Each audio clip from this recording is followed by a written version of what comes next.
So first we update the app on iOS store, and then we're getting out the pieces, getting ready. And some will want to have these nicely organized, others maybe not. I don't think it matters. Whatever works for you. Alright, here we go. We're starting Awbie for the first time. So it gives a little intro, and it's interesting that there's no words being used, just audio cues and directions. So you just do what it's saying to do.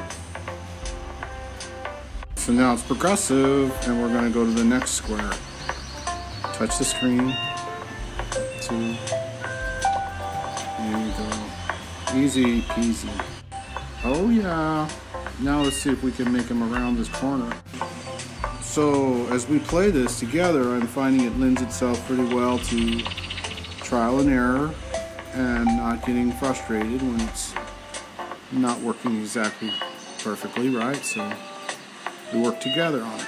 Now what? What are we gonna do? Oh, we already had it set to go. When it doesn't allow it, it just doesn't do anything. Oh, that was really cool. We just did some of the help menu button thing, and it gives the clues without any words. It's all nonverbal. So I can see this appealing to very young students or nonverbal students, huh? And we're just going on. It's surprising how involved it is.